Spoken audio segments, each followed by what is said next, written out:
and welcome back to my YouTube channel. So as you already know, कल हमने simple harmonic motion को cover कर लिया था. Today we gonna do is we gonna practice some questions ताकि हमें ये एहसास हो सके कि what kind of questions will be asked in the examinations. Okay, but before we start with these questions, there's an announcement for all of you. और announcement simple सी ये है कि आप लोगों ने मुझसे PDFs मांगे थे and I'll be uploading all those PDFs day after tomorrow because कल आपका waves कवर हो जाएगा and परसों आपका क्या हो जाएगा उसके questions कवर हो जाएंगे. So once waves is completed, your 11th class will be completed. So I'll be uploading all those PDFs एक साथ अपलोड कर दूंगा मैं आपके लिए डे आफ्टर टुमारो. आप वहाँ से अपलोड कर लीजिएगा and I am so sorry about the delay, but मुझे लगता है वो बेटर है कि आपके पास सारे पीडीएफ इकट्ठे अवेलेबल हो जाए. ठीक है, सो विद दिस अनाउंसमेंट हम क्या करते हैं, I will start with our first question. Okay, so let's see what is our first question. See the first question which we having is the relation between the acceleration and the displacement of the four particles are given below. Which of the following particles executing simple harmonic motion? Before we start with this question, let me tell you this one thing, that this question is from your NCERT. Okay, this question is from your NCERT and let's see what is being asked of us. कि इस question आपसे पूछ क्या रहा है. ठीक है, आपसे ये पूछ रहा है कि which of the particle is executing SHM. ठीक है, तो कल हमने एक बात पढ़ी थी कि only those particles, जो पार्टिकल आपका SHM एग्जीक्यूट करता है, the acceleration of those particles is given by the relation A is equal to minus omega square y, where y is our displacement. y क्या है, आपकी डिस्प्लेसमेंट है. तो यानी कि जितने भी पार्टिकल जो आपका SHM एग्जीक्यूट कर रहे हैं, दे will B satisfying this relationship. ठीक है, तो आपको ये बात ध्यान रखनी पड़ेगी कि all those particles which are executing SHM, this relationship will always be satisfied. ठीक है, so now let's just look at the options. In the options, A is our acceleration, X is our displacement. ठीक है, so let's just see all those options with the positive signs will be eliminated. वो आपका answer नहीं हो सकता because acceleration is always directed towards mean position. Negative sign आपको क्या show करता है कि the acceleration is always directed towards mean position. So all those options which are having the positive sign वो आपके options नहीं हो सकती. That means ये आपका आंसर नहीं हो सकता, ये आपका आंसर नहीं हो सकता. So we are left with only these two options. On comparing these options with A is equal to minus omega square y, we see that the only option which satisfies this relationship is AX is equal to minus 2x. AX is equal to minus 2x. ठीक है, अब यहाँ पे आपसे एक question और पूछा जा सकता है. ठीक है, वो आपसे पूछ सकता है calculate the value of omega. Calculate the value of omega, तो आप कैसे कैलकुलेट करोगे? So we have been given as A is equal to minus of 2x and we already know that A is equal to minus omega square. x या y displacement को किसी भी चीज से आप कर सकते हो, that's not an issue. Okay, so on comparing all these equations we find that omega square is equal to 2. This implies omega will be equal to root 2. If they ask you what will be the time period, then the time period will be given by root 2 over 2 pi, because we know that omega is equal to 2 pi by t. Okay, and we can further refine this answer by rationalizing our product. हम इस product की rationalization कर सकते हैं, और rationalization कैसे करते हैं, इस तरह से करते हैं. तो पेपर में जो आपका आंसर हो सकता है वो इस फॉर्म में भी हो सकता है. किस फॉर्म में? आपका आंसर जो हो सकता है वो इस फॉर्म में भी हो सकता है, 2 by root 2, that is 1 by root pi. So you have to be prepared about anything. Okay, वो आपसे कुछ भी पूछा जा सकता है वहां पे. ठीक है, चलिए नेक्स्ट क्वेश्चन पे चलते हैं. नेक्स्ट क्वेश्चन में आपको क्या बोल रहा है, the oscillation of a body on a smooth horizontal surface is represented by the equation x is equal to a cos omega t, where x is our displacement, omega is our frequency of oscillation. Then which of the following graph correctly represents the relationship between a and t? Relationship between a and t. Now see, this question is your PYQ, and this question was asked in your AIPMT 2014. This question was asked in your AIPMT 2014, and let's take a good look at this question. इस question को थोड़ा ध्यान से देखते हैं. ठीक है, कल हमने एक बात पढ़ी थी, whenever the equation has a cosine form, जब भी आपकी इक्वेशन होगी a cos omega t की फॉर्म में, तो yesterday I told you कि जब भी आपका cos की फॉर्म में फंक्शन होगा, that means you are starting from an extreme position. आप कहाँ से शुरू कर रहे हो? You are starting from an extreme position. ठीक है, and in this question what we have to do is we have to plot a relationship between A versus T. This is our relationship which we have to plot. Okay, अब हमें पता है कि in simple harmonic motion the acceleration of a particle is given by minus omega square y. In this case y will be replaced with x because with displacement which are जो हम substitute कर रहे हैं displacement की value वो क्या है x की फॉर्म में है, तो यहाँ पे हम क्या है हमारे पास जो डिस्प्लेसमेंट है वो गिवन होगी माइनस ओमेगा स्क्वायर x, ठीक है। So by looking at this equation but we see that this will be a constant omega square अपने आप में constant है, so we don't have to worry about omega square. So we see that acceleration is proportional to minus of x. Acceleration is proportional to minus of x, यानी कि जो भी आपका x का कर्व होगा उसका ऑपोजिट कर्व जो होगा वो आपका क्या होगा, एक्सेलरेशन का कर्व होगा. Let me repeat myself, because from here we see that a is proportional to minus of x. ठीक है, हम ये देख पा रहे हैं कि a is proportional to minus of x. So what does this mean? This means that whatever the curve of x will be, the curve for acceleration will be opposite to that curve. ठीक है, और हमें पता है कि x is equal to a cos omega t का curve किस तरह से होता है, because we know that xt curve here will be like this. This will be your displacement time curve for this equation. Okay, इस equation का ये होगा, तो यानी कि एक्सेलरेशन का कर्व क्या होगा, इसका ऑपोजिट. इसका ऑपोजिट मतलब वो नेगेटिव साइड से शुरू होगा. The curve will be starting from the negative side, और वो कर्व आपका किस तरह से होगा, इस तरह से होगा. ठीक है, तो आपका रिक्वायर्ड आंसर क्या हो जाएगा, रिक्वायर्ड आंसर आपका हो जाएगा ये वाला कर्व. आई होप ये बात आपके लिए क्लियर हुई होगी. ठीक है, मैं इस बात को फिर से रिपीट करता हूं. हमें पता है कि x is equal to a cos omega t होता है, आपको क्वेश्चन में ये बात गिवन है. ठीक है, और हमें ये बात का भी एहसास है कि इसका कर्व किस फॉर्म में होता है, इसका जो कर्व होता है वो इस तरह से होता है, because cosine curve take this form. ठीक है, अब हमें पता है कि वी ऑलरेडी नो दैट कि the acceleration in a simple harmonic motion is given by the relation minus omega square x.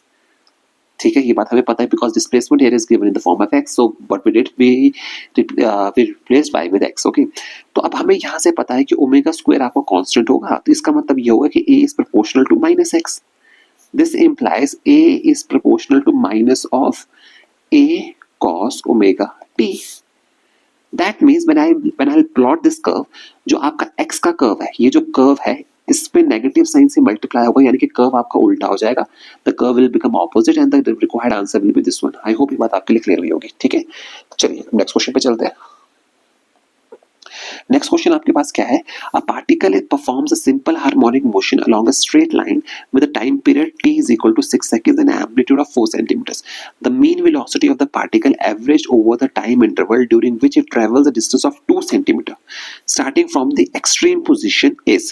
So what is required of us is we have to calculate the mean velocity, we have to calculate the value of velocity. ठीक है, और हमें क्या क्या चीजें given है, हमें given है time period t is equal to 6 seconds, हमें गिवन है amplitude as 4 centimeters, the mean velocity of the particle average we have to calculate the value of v, and the distance traveled, that is displacement या फिर distance जो भी आप कह सकते हो, is 2 centimeter from extreme position. आपको ये बात समझनी पड़ेगी, ये क्वेश्चन तब तक आप सॉल्व नहीं कर सकते जब तक आपको एक्सट्रीम पोजीशन का एहसास ना हो. See the key of solving this question is the extreme position. क्या है कि एक्सट्रीम पोजीशन, अभी हमने पिछले क्वेश्चन में डिस्कस किया कि जब भी आपका पार्टिकल जो है एक्सट्रीम पोजीशन से शुरू कर रहा है तो आपका जो इक्वेशन ऑफ मोशन होता है, डिस्प्लेसमेंट की जो इक्वेशन होती है वो कोसाइन की फॉर्म में होती है. Let me repeat myself. Whenever your particle is executing SHM from the extreme position, तो जो आपकी पार्टिकल की एक डिस्प्लेसमेंट होगी, then the displacement of a particle will be given as x is equal to a cos omega t. अब वहीं पे अगर आपका पार्टिकल जो होता है, मैं यही पे आपको क्लियर कर देता हूँ, if the particle started its simple harmonic motion from its mean position, अगर आप मीन पोजीशन से शुरू करते हो तो आपकी जो डिस्प्लेसमेंट होगी that will be given by a sin omega t. That means जब भी आपका मीन पोजीशन होगा आपको साइन यूज करना है, एंड द मोमेंट आप एक्सट्रीम पोजीशन से शुरू कर रहे हो दैट मीन्स आपको वहां पे कोसाइन यूज करना है. तो इसलिए हम यहाँ पे यूज करेंगे x is equal to a cos omega t. ठीक है, सिंस वी आर हमें क्या है यहाँ पे टाइम पीरियड गिवन है. ठीक है, and we know that omega is equal to 2 pi by t, so what we do is we will write this equation as 2 pi by t of t. We can write this thing. ठीक है, तो यहां से हम क्या कर सकते हैं, डिस्प्लेसमेंट जब आपकी t है, t की वैल्यू कितनी है, हम यहाँ से स्मॉल t की वैल्यू कैलकुलेट कर सकते हैं कि उसकी डिस्प्लेसमेंट 2 सेंटीमीटर कब थी. ठीक है, so will substitute the values for 2 is equal to amplitude is 4 cos 2 pi by 6 into t. So on all solving these equations, we find the value of t is equal to, t will come out to be 1 second. T will come out to be 1 second. ठीक है, अब ये 1 second कैसे आया मैं आपको वो भी बता देता हूँ कैसे आया। मैं इसको मिटा के फिर से आपके लिए सॉल्व कर देता हूँ। देखिए 1 सेकेंड कैसे आपको समझना पड़ेगा। This equation will turn out to be 1/2 cos pi by 3 of t, cos pi by 3 of t। ठीक है, तो what we're going to do is we take a cos inverse 1/2 is equal to, okay, so after that we'll solve this equation and we'll get the value of t as 1 second. That means the displacement of the particle will be 2 centimeter after t is equal to 1 second. हमने क्या किया, पूरी equation को solve किया। हमने यहाँ से small t की वैल्यू निकाली, स्मॉल टी की वैल्यू 1 सेकेंड आई। हमने क्या किया, हमें क्वेश्चन में वेलोसिटी निकाली, तो वेलोसिटी निकालने के लिए हमने ये डिसाइड किया कि हम क्या करेंगे, पहले हम टाइम को निकालेंगे कि उस 2 सेंटीमीटर जो पार्टिकल मूव किया है वो कितने टाइम पे मूव किया। तो हमने जब वो कैलकुलेट किया तो हमारे पास टी की वैल्यू कितनी निकल के 1 second, and we have to calculate the value of average velocity. आपको कह रहे हैं कि एवरेज वेलोसिटी निकालें, ठीक है, तो that will be equal to, average velocity will be equal to distance over time. Distance is a 2 centimeter over time is 1, giving us the value as 2 centimeter per second, जो आपका क्या है answer होगा। आई hope ये बात आपके लिए clear हुई होगी यहाँ पे, ठीक है। चलिए नेक्स्ट क्वेश्चन पे चलते हैं। नेक्स्ट क्वेश्चन आपको क्या बोल रहा है, the two pendulums of time period 3 seconds and 8 seconds respectively starts oscillating simultaneously from two opposite extreme positions. After how much time will they be in the same phase? After how much time will they be in the same phase? देखिए ये जो question है ना, मैं आपको पहले बता दूं, ये क्वेश्चन जो है आपको डिफरेंट फॉर्म में भी पूछा जा सकता है। The same question can be asked in a very different form. यहाँ पे आपको टाइम गिवन है, t1 गिवन है आपको 3 seconds and t2 is given as 8 seconds. Paper में हो सकता है कि आपको t1 t2 की वैल्यू गिवन ना हो, they have simply given as t1 and t2 and they will ask you after how much time they will be in the phase. तो हम क्या करेंगे, एक जनरलाइज्ड रिजल्ट को निकाल लेंगे और उस रिजल्ट को आप याद रख लीजिएगा, और जैसा ऐसा कोई क्वेश्चन आएगा तो आप उसमें उस रिजल्ट को डायरेक्टली सब्स्टिट्यूट कर सकते हो, ठीक है। तो हम इसको कैसे प्रोसीड कर सकते हैं, इसको हम इस तरह से प्रोसीड कर सकते हैं। देखिए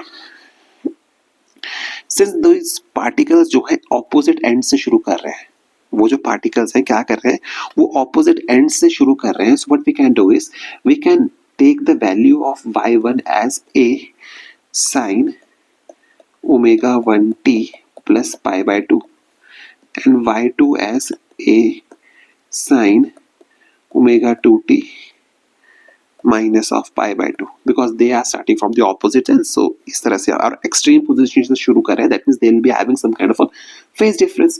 तो यानी कि pi by 2 का phase difference तो होगा ही होगा वहाँ पे, ठीक है। इसको आप ऐसे समझिए, कल हमने वो डायग्राम किया था सर्कल वाला, ठीक है, तो उसमें क्या था, आप x से शुरू कर रहे थे मगर आपकी एक्सट्रीम पोजीशन थी y was your extreme position. अगर आप at t is equal to 0 पे अगर आप y पे हो, that means if at t is equal to 0 if अगर आप y पे हो, that means you are having a phase difference of 90 degree pi by 2, ठीक है। तो इस बात का ध्यान रखिएगा। और यहाँ पे क्योंकि आप ऑपोजिट एंड पे हो तो वो उस तरह से चल सकता है, आप उसको उस तरह से समझ सकते हो। बाद में आप इसकी वैल्यू को सब्स्टिट्यूट करके कॉस के फॉर्म में भी चेंज कर सकते हो, that's a separate issue, but हमने इसको इस तरह से रख लिया फॉर आवर कन्वीनियंस, ओके। और आपको ये कह रहा है ना what is required of us, हमसे ये पूछ रहा है according to question what is required of us is at time t, at any certain time t their phases are equal. मतलब अगर उनके फेजेस एक पर्टिकुलर टाइम के बाद इक्वल हो गए, इसका मतलब ये वैल्यू इस वैल्यू के बराबर होगी। तो this implies omega 1t plus pi by 2 will be equal to omega 2t minus of pi by 2। I hope ये बात क्लियर हुई। अब हम यहाँ से क्या करेंगे, but we gonna do is हम यहाँ से t की स्मॉल t की वैल्यू को कैलकुलेट करेंगे। I am solving this equation, we get the value of t as pi over omega 2 minus omega 1। ये अपने आप में आपके लिए क्वेश्चन बनता है, this kind of question can be directly asked, ठीक है। वो आपसे पूछेगा कि कितने टाइम में वो जाके मिलेंगे, एक तो ये आपके पास आ रहा है, बट वहीं पे अधिक, ये तो एक आ गया time in terms of omegas, but if you have been given the values of time period, तो अगर मुझे यही आंसर टाइम पीरियड की फॉर्म में निकालना है तो हम क्या करेंगे, यहाँ पे वैल्यूज को सब्स्टिट्यूट कर देंगे। This implies T will be equal to pi over 2 pi over T by 2 minus 2 pi over t1, okay, giving us the value as t1 t2 over 2 t1 minus t2, ठीक है। On substituting the values we have t is equal to 12 over 5 seconds. आपको ये बात समझनी पड़ेगी कि ये चीजें जो है अपने आप में क्वेश्चन है, ये अपने आप में क्वेश्चन है। This can be directly asked of you, ये अपने आप में क्वेश्चन है, इस चीज का आपको ध्यान रखना है, ठीक है।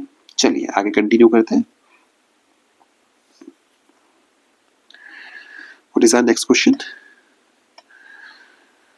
नेक्स्ट क्वेश्चन जो है आपके पास वो ये है, क्या कह रहा है आपको, a particle of mass m is executing oscillations about the origin on the x axis, okay. The particle of mass m is executing oscillations about the origin on the x axis, okay. If the potential energy ux is equal to kx cube, where k is a positive constant, then the amplitude of the oscillation is, if the amplitude of the oscillation is a, then its time period will be proportional to, okay. This is a simple question. हमें क्या करना है, हमें we are required to find the relationship between t and a, okay. आपसे पूरे question में वो ये पूछ रहा है कि you have to calculate the relationship between t and a, कि इनमें से t and a के बीच में क्या relationship है, आपको वो कैलकुलेट करना है। and we are provided with the value of u of x is equal to kx mod of cube, ये वैल्यू आपको प्रोवाइडेड है। आपको इस वैल्यू को यूज करते हुए you have to find the relationship between T and A, आपको ये रिलेशन कैलकुलेट करना है, ओके। तो अगर हम इस इक्वेशन को थोड़ा ध्यान से देखें, हमें पोटेंशियल एनर्जी गिवन है और हमें क्या कह रहा है, पार्टिकल जो है ऑसिलेशंस एग्जीक्यूट कर रहा है, और ऑसिलेशन एग्जीक्यूट कर रहा है। देखिए अब आपको एक बात का और ध्यान रखना है, कल, ठीक है, कल हमने एक बात नोटिस की थी, कल हमने एक बात पढ़ी थी कि जब भी कोई पार्टिकल जो है ऑसिलेट कर रहा होता है तो उसके पास जो कंडीशन सेटिस्फाई होती है वो होती है F is equal to minus k x, उसके पास ये कंडीशन भी सेटिस्फाई होती है। आई होप ये बात क्लियर होगी। मैं अपनी बात को फिर से रिपीट करता हूं कि कल हमने ये चीज पढ़ी थी कि for a particle that is oscillating, for a particle that is oscillating, the force law of oscillation is F is equal to minus kx. Force law for oscillation is F is equal to minus kx, where the value of k is equal to m omega square. k की value m omega square के बराबर होती है, कल हमने ये बात भी पढ़ी थी, ठीक है। Make sure you remember this result, ये रिजल्ट आपको पेपर में बहुत इंपॉर्टेंट, बहुत हेल्प करता है, बहुत न्यूमेरिकल सॉल्व करने में आपकी मदद करता है, ठीक है। So in order for us to calculate the relationship between T and A, हम क्या कर सकते हैं, ओमेगा की वैल्यू को 2 पाई बाय टी सब्स्टिट्यूट कर सकते हैं, ठीक है। ओमेगा की वैल्यू को हम 2 पाई बाय टी सब्स्टिट्यूट कर सकते हैं। दैट मीन्स हम क्या कर सकते हैं कि हम एफ को लिख सकते हैं as m omega square x, which can be written as m 2 pi by t square of x, okay. अब द क्वेश्चन है कि अब आपको u की is equal to k x not given है, तो what will be the value of f, तो हमने पढ़ते हुए हैं अभी तक, we already know that f is given as minus du over dx, ठीक है। So on substituting the values, on solving this results, we'll get the value as minus 3 kx square. This will give us the value of f is equal to minus 3 kx square. On substituting these values here, हमें जब substitution करेंगे तो हमें value जो देखने को मिलेगी वो हमें देखने को मिलेगी, आपको क्या वैल्यू देखने को मिलेगी, minus 3 k x square is equal to minus m 2 pi by t square of x, okay. हमें ये वैल्यू देखने को मिलेगी, ठीक है ना। अब हमें निकालना है इन टर्म्स ऑफ एम्पलीट्यूड, यानी कि मैक्सिमम आपको एम्पलीट्यूड पे जाना पड़ेगा, एक्स के लिए मैक्सिमम होंगी, तो हम क्या करेंगे, एक्स को रिप्लेस कर देंगे ए से। What we gonna do is we gonna replace the value of X with A, तो हम कैलकुलेट कर रहे हैं कि फोर्स एट ए कितना होगा, तो एक्स की जगह पे हम ए पुट करेंगे, तो हमारे पास रिलेशन निकल के आएगा माइनस 3 के A square is equal to minus M 2 pi by T whole square of A. On solving this thing, अब जब हम इस पूरी इक्वेशन को सॉल्व करेंगे तब हमारे पास रिलेशन निकल के आता है 4 pi square over t square is equal to 3 के ए ओवर एम, ये अपने आप में एक रिजल्ट है. This question can be asked from you कि इस तरह का क्वेश्चन है. आपको बोलेगा कि टी स्क्वायर की टोटल वैल्यू बताओ कितनी आ रही है, या आपको बोलेगा कि find the value of t in terms of m. क्या टी एंड एम के बीच में रिलेशन पूछेगा. तो on from here we find that t is proportional to 1 over root a. So this is our required answer. ठीक है. मैं again अपनी बात को रिपीट करता हूं कि आपसे हो सकता है कि वो ये क्वेश्चन ना पूछ के आपसे वो डायरेक्टली पूछ ले कि आपको यहाँ से टी स्क्वायर की वैल्यू ही पूछ ले कि टी स्क्वायर टी की वैल्यू कितनी आ रही है. तो अगर मैं इस इक्वेशन को सॉल्व करूं तो मेरे पास जो टी की वैल्यू है वो क्या निकल के आएगी, वो निकल के आएगी 4 pi square m over 3ka is equal to t square. This implies t will be equal to 2 pi root of m over 3ka. ठीक है. पेपर में से इसका ध्यान रखिएगा. आंसर आपका इस फॉर्म में भी हो सकता है. ठीक है. आई होप आपको अभी तक के सारे क्वेश्चंस जो है अभी तक समझ आए होंगे, आपको कोई इश्यूज नहीं हुए होंगे. Just in case you find something difficult या आपको कोई कॉन्सेप्ट समझ नहीं आ रहा है, मेक श्योर आप कमेंट सेक्शन में बताइए कि आपको क्या चीज समझ नहीं आ रही है. I see what I can do. I will try to solve your problem. Okay. चलिए अब नेक्स्ट क्वेश्चन पे चलते हैं. Let's see what the second question is. Sorry, the next question is. So let's just move to the next question. Okay. This is a very interesting question. Okay, this is, I mean, actually this question is very interesting. Okay. तो चलिए इस question को solve करते हैं. The question is a mass m is performing a linear simple harmonic motion, then which of the following graph represents correctly the variation of acceleration corresponding to the linear velocity, corresponding towards with linear velocity. Okay, what we are given is we have been given a mass m. We have been given a mass m and this mass जो है क्या execute कर रहा है. This mass is executing simple harmonic motion. हमसे पूछ रहा है कि इनमें से कौन सा ग्राफ ऐसा है which represents the relationship between, which shows the relationship between acceleration and linear velocity. मतलब वो हमसे पूछ रहा है कि इसमें से ऐसा कौन सा ग्राफ है जो आपका एक्सेलरेशन और वेलोसिटी के बीच में आपको रिलेशन बता रहा है. एक्सेलरेशन एंड वेलोसिटी के बीच में रिलेशन बता रहा है, आपको वो बताना है. ओके. चलिए समझते हैं इस क्वेश्चन को. देखिए, what we are required to find the relationship between v and a. आपको एक्सेलरेशन, बट v और a के बीच में आपको रिलेशन नहीं चाहिए. You are required to find the relationship between v square and a. Okay. आपको एक बात को ध्यान रखना पड़ेगा. आपको रिलेशनशिप निकालना है between v square and a square. आप प्लीज यहाँ पे मेक श्योर आप इसको देखिए कंफ्यूजन में ना चले जाएं. अगर आपको variation of acceleration corresponding to the linear velocity v के साथ आप v एंड a का रिलेशन निकालें. Relation which has been asked from you is relationship between v square and a square. अब देखिए, कोई भी ग्राफ जब हम प्लॉट करते हैं तो हम क्या करते हैं, पहले हमें इक्वेशन पता होनी चाहिए. उस इक्वेशन के बिहाफ पे हम ग्राफ प्लॉट करते हैं. जैसे हम बात करें, जैसे हम y is equal to M X plus C, तो ये हमें पता है कि ये इक्वेशन है स्ट्रेट लाइन की. तो यानी कि अगर मैं बोलूँ कि मुझे किसी क्वांटिटी के बीच में रिलेशनशिप प्लॉट करना है और वो रिलेशन अगर मैं सॉल्व करूँ तो मेरे पास रिलेशन आ रहा है y is equal to M X plus C की फॉर्म में, तो हमें पता लग गया वो स्ट्रेट लाइन है. ठीक है. तब हमें पता लग गया कि वो स्ट्रेट लाइन है, तभी तो हम उस इक्वेशन को सॉल्व करेंगे, तभी तो हम ग्राफ प्लॉट करेंगे. ठीक है. Late me repeat my self.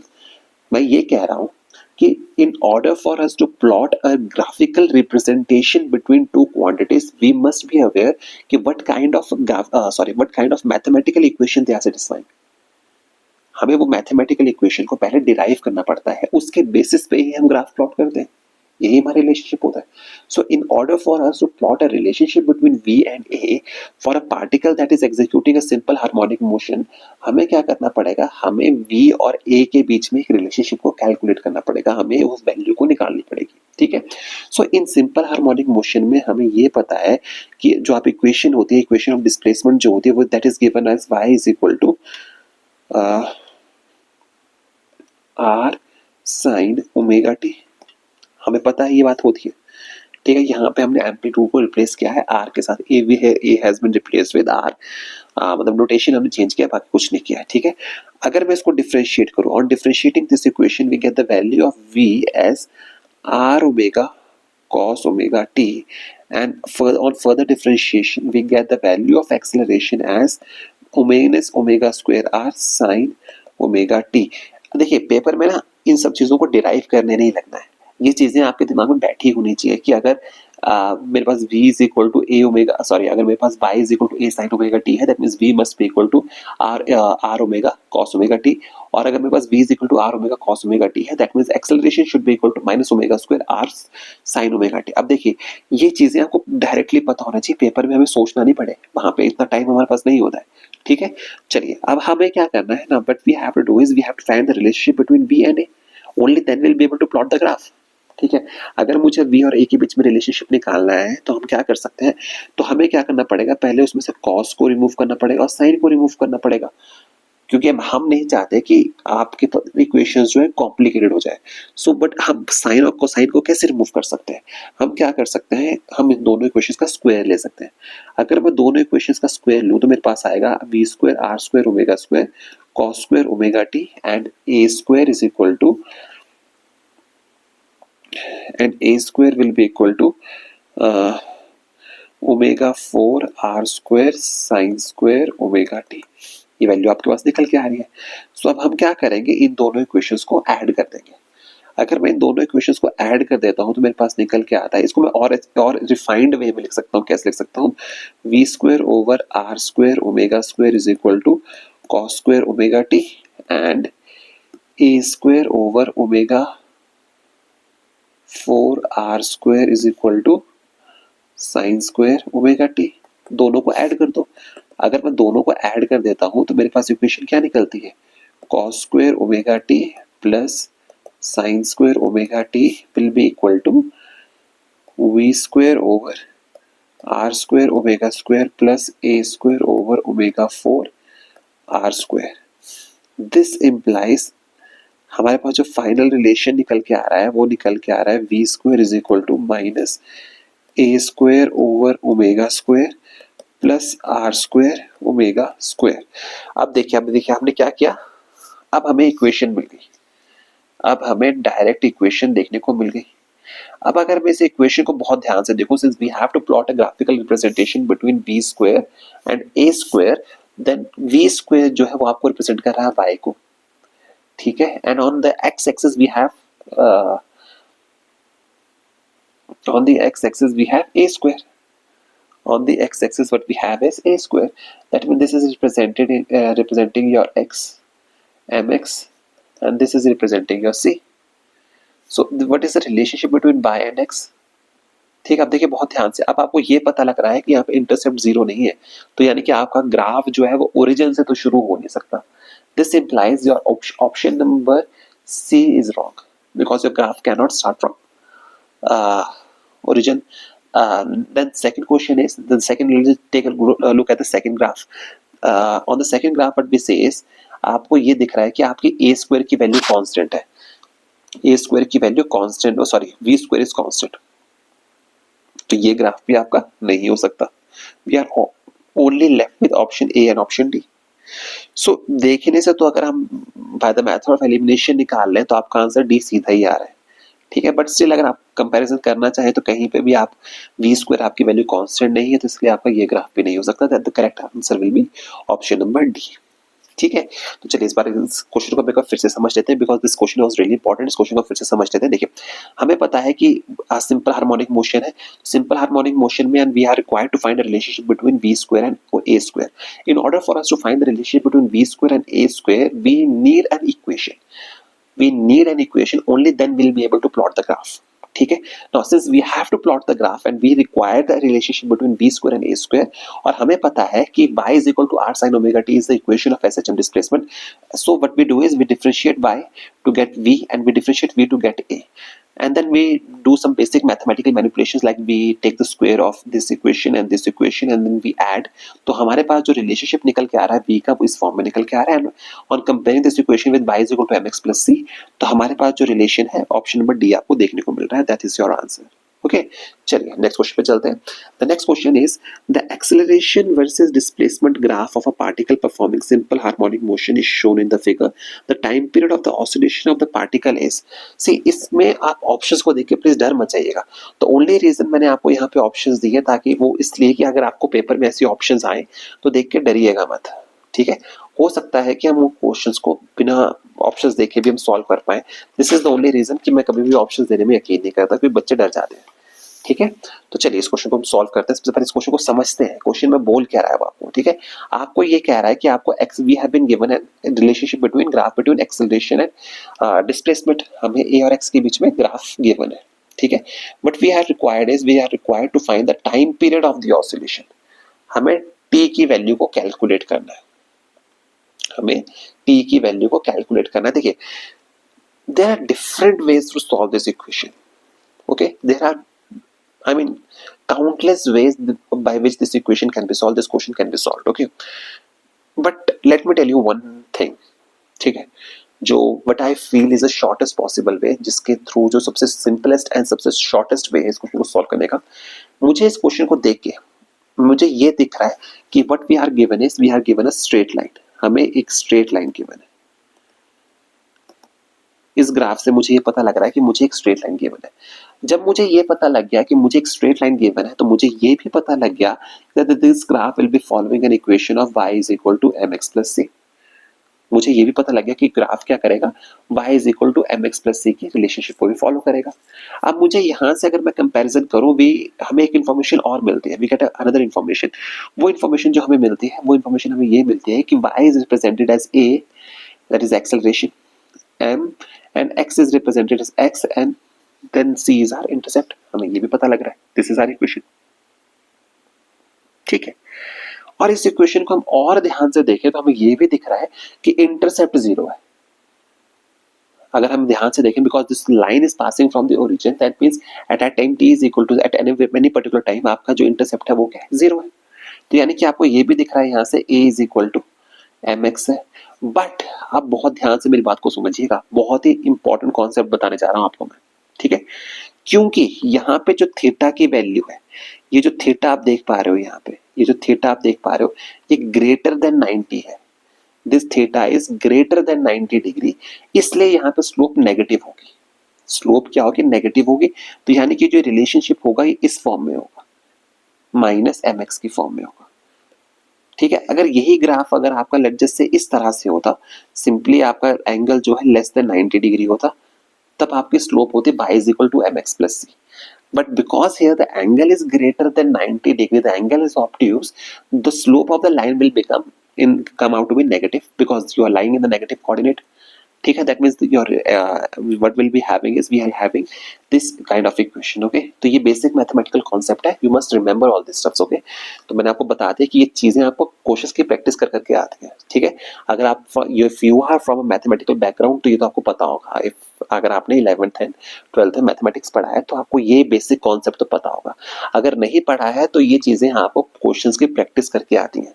ठीक है, सो मेक श्योर आप कितनी ही प्रैक्टिस कर पाए वो आप पे है, जितनी प्रैक्टिस आप करेंगे। क्योंकि देखिए फिजिक्स में क्या है, मैंने आपको कहा है, go with your reference book. एक बार रेफरेंस बुक पढ़ ली, उसके बाद do as many question as possible, but first अपने रेफरेंस बुक को कवर कीजिए। उसमें इतने क्वेश्चंस हैं, you will be surprise to know कि आपको कितने वैरायटी के क्वेश्चन उसमें देखने को मिल जाएंगे। If you are unable to complete your reference book, let me just give kind of a reality check, आपके लिए नीट निकालना मुश्किल हो जाएगा। Because if you are unable to solve the questions of your simplest reference book along with the questions given in NCERT, how can you assume that you can solve a question from a competitive examinations? So this is the reason why मैं आपको एक बात बता रहा हूँ कि मैं आपको डिमोटिवेट नहीं कर रहा, मैं आपको बस ये बता रहा हूँ कि पहले आप उसको करिए, उसके बाद आप जितने क्वेश्चंस करना चाहें आप करिए, but before that go with your reference book. ठीक है, तो चलिए अब आपके पास क्या आ रहा है, a is equal to minus M X आ रहा है and m here is your slope. m क्या है, आपका स्लोप है। So what we gonna do is, हम यहाँ से इस पूरे कर्व की स्लोप कैलकुलेट कर लेंगे। So from the given curve हमें ये पता लग रहा है कि slope m is equal to minus a over x is equal to minus of tan 30 degree, that is equal to, sorry मैं इसमें एक माइनस साइन ज्यादा हो गया। स्लोप क्या है आपकी यहाँ पे, a over x is equal to minus of tan 30 degree, that is m is equal to minus of 1/√3। I hope ये बात आपको क्लियर हो चुकी होगी, बिकॉज स्लोप tan के बराबर होती है तो आपको ये बात क्लियर हो चुकी होगी। ठीक है, अब आपके पास m में आ गया कितना, सॉरी एक m आ गया आपके पास -1/√3. This gives us a is equal to -x/√3. -x/√3. हमें टाइम पीरियड निकालना है, हमें टाइम पीरियड निकालना है. So what we gonna do is हम इस वैल्यू को उठा के -ω2y में सब्स्टिट्यूट कर देंगे. हमें पता है ना कि acceleration is equal to -ω2x which is equal to 2 pi over t whole square of x. So and a is equal to -x/√3 is equal to -4 pi square over t square of x. So x से x चला गया and this gives us the value of capital T as 2 pi 3 raised to power 1/4. ये आपका answer होगा. ठीक है, बात clear होगी. Let me repeat myself. हमने इस क्वेश्चन को कैसे परफॉर्म किया. हमें from the graph we can see that we are having a straight line. हमें एक स्ट्रेट लाइन मिल रही है. That mean this straight line will be following the equation of y is equal to mx plus c. इस equation को satisfy कर रहा होगा. अब मुझे पता है कि y is equal to mx plus c satisfy कर रहा है, but there is a catch. यहाँ पे जो एंगल बन रहा है that is greater than 90 degree. That mean slope will be negative.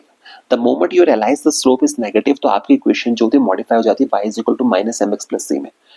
ठीक है. अब क्योंकि यहाँ पे intercept is 0, because intercept here is 0, so your final result will be a is equal to -x. That is x because a is equal to -x. यानी कि यहाँ पे और a क्या है, मीटर पर second, that is your acceleration. तो आपका जो m है, अब आपको क्या करना है, यहाँ पे m की वैल्यू कैलकुलेट करनी है, because we know that acceleration is equal to -ω2y. That means m is representing the value of ω2. तो यानी कि ω2 की वैल्यू को वो रिप्रेजेंट कर रहा है. तो यानी कि ओमेगा की जगह पे हम 2π/t पुट करेंगे और 5 उसके आंसर्स निकाल देंगे. ठीक है. अब आपको लग रहा होगा मैं क्वेश्चंस को रिपीट क्यों कर रहा हूँ, बिकॉज यहाँ के क्वेश्चन जो है सचिन के क्वेश्चन, तो questions are really easy, but ये अगर आपको कॉन्सेप्ट्स की क्लैरिटी है तभी इजी है, वरना नहीं है. तो कॉन्सेप्ट्स को अच्छे से सीखिएगा यहाँ पे. ठीक है. चलिए नेक्स्ट क्वेश्चन पे चलते हैं. If displacement x and the velocity v are related as 4v square is equal to 25v square 25 minus x square meter in SHM, then the time period of the SHM is given by. Then the time period of the SHM is given by. आपको इस question को solve करना है. ठीक है. चलिए इस question को सॉल्व करते हैं. बट जब हम इस क्वेश्चन को अभी सॉल्व करने की बात कर रहे हैं ना, दिस क्वेश्चन है, बट ये क्वेश्चन आप तब तक सॉल्व नहीं कर सकते जब तक वो बेसिक्स की क्लैरिटी ना हो. Again I am repeating myself, आपको बेसिक्स की क्लैरिटी होना बहुत जरूरी है. ठीक है. So let's just move with this question. We have been given as 4v square is equal to 25 minus x square. यानी कि SHM जो है इस what is the word I am looking for, is being represented by the equation, this equation. ठीक है. That is the relationship between v and x is this much. ये relationship उसके बीच में गिवन है और हमें निकालना है टाइम पीरियड. टाइम पीरियड निकालने के लिए देखिए बहुत ध्यान से समझिए. टाइम पीरियड आपको निकालना है. टाइम पीरियड का फॉर्मूला होता है, यानी कि आपको कैपिटल टी निकालना है. दैट मीन्स आपको कैपिटल टी निकालने का तरीका क्या है. दैट मीन्स SHM में अगर आपको ओमेगा मिल गया आप टी निकाल सकते हो. Late me repeat my self.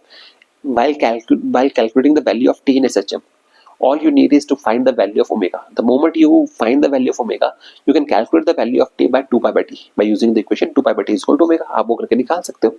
और वो करने के लिए SHM में सबसे बढ़िया तरीका है, अगर आपको velocity given है, आप acceleration निकाल लीजिए.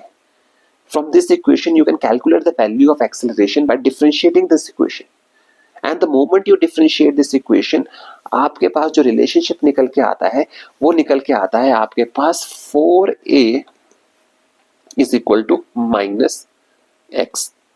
यहां लिख देता हूं आपके लिए. ऑन डिफरेंशिएटिंग जो रिलेशनशिप आपको निकल के आता है वो निकल के आता है 4a is equal to -x.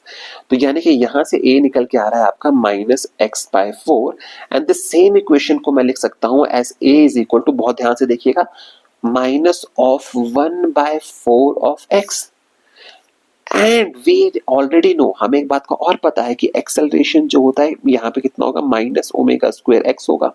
तो मैं अगर इन दोनों इक्वेशंस को कंपेयर करूं, कंपेयरिंग दीज इक्वेशंस, तो मुझे क्या देखने को मिल रहा है. अगर मैं दोनों इक्वेशंस को कंपेयर करूं तो मुझे ये देखने को मिल रहा है कि ओमेगा की वैल्यू कितनी है. we have the omega square is equal to 1/4. this implies 4 pi square over t square is equal to 1/4.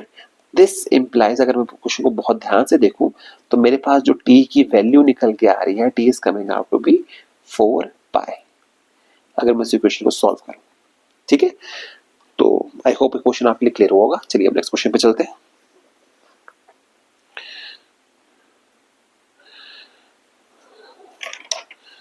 This is our next question. ठीक है, now before I start with this question, let me just tell you this question about something about this question. This question was asked in your IIT examination 2009. So this question is kind of recent question. So ये question जितना IIT का जितना पुराना question होता जाता है, that is kind of gold medal for you. Okay, आपको यहाँ से बहुत क्वेश्चन आने की प्रोबेबिलिटी हाई हो जाती है। ठीक है, तो अब इस क्वेश्चन को ध्यान से देखते हैं। What we have been given is an x-ray curve आपको गिवन है, जिसमें एक पार्टिकल जो है सिंपल हार्मोनिक मोशन को एग्जीक्यूट कर रहा है, and the acceleration of the particle, but we have what do we need? हमें कैलकुलेट करना है the acceleration of the particle at t is equal to 4/3 second. that means we have to find the value of acceleration कब? जब t की value कितनी है? 4/3 seconds है। जब t की वैल्यू 4/3 सेकेंड्स है। ओके, कोई मुश्किल प्रॉब्लम नहीं है। देखिए कितना इजी क्वेश्चन है, अगर आप क्वेश्चन को बहुत ध्यान से देखें। हम सबको पता है in while dealing with SHM, हमें ये पता है कि एक्सेलरेशन की वैल्यू जो है वो निकल के आती है -ω²y। ये वैल्यू आपको पता है कि एक्सेलरेशन की वैल्यू ये निकल के आती है। ठीक है, यानी कि मैं इसको लिख सकता हूं एज -4π² इंटू वाई, लिख सकते हैं इसको। ठीक है, अब आप ना जरा सा इस बार इस ग्राफ पे आइए। Let's just take a quick look at this graph. हम ये देख पा रहे हैं the graph is starting from its mean position, और ये कर्व जो है वो रिप्रेजेंट कर रहा है एक साइन कर्व को। This is a kind of a sine curve, यानी कि ये जो कर्व है ये रिप्रेजेंट कर रहा है a simple harmonic motion starting from its mean position, और उस केस में y की वैल्यू होती है a sin ω t। इसका मतलब जो आपके पास एक्सेलरेशन की इक्वेशन है that can be written as acceleration is equal to -4π² into a into sine 2π/t into t। I hope ये बात आपके लिए इतनी सी क्लियर हो चुकी होगी। ठीक है, एंड आई होप आपको इतनी सी बात समझने में अभी तक तो एटलीस्ट कोई प्रॉब्लम नहीं हुई होगी। ठीक है, ये चीजें हमने कहाँ से की। ठीक है, मैं एक बार आपको लिए फिर एक बार चीज रिपीट कर देना चाहता हूँ। आपको एक बात समझनी पड़ेगी कि जब भी पार्टिकल आपका मीन पोजीशन से शुरू कर रहा है तब आपकी इक्वेशन होती है y is equal to a sin ω t। उसकी डिफरेंशिएशन करोगे तो v की a ओमेगा cos ω t, और उसकी डिफरेंशिएशन कर दोगे तो -ω² a sin ω t। And the moment आपका पार्टिकल अपनी मोशन शुरू कर रहा है फ्रॉम द एक्सट्रीम पोजीशन, तो आपका इक्वेशन चलता है in the form of cosine. आपकी ग्राफिकल रिप्रेजेंटेशन उसके कंटेक्स्ट में उस हिसाब से चेंज होती चलती है। इतनी सी बात आपको आई होप पता होगी, इतनी सी बात आपको समझ में होगी। ठीक है, चलिए चलो आगे समझते हैं इस बात को। इस क्वेश्चन में हमने यहाँ तक इसको रिजॉल्व कर लिया।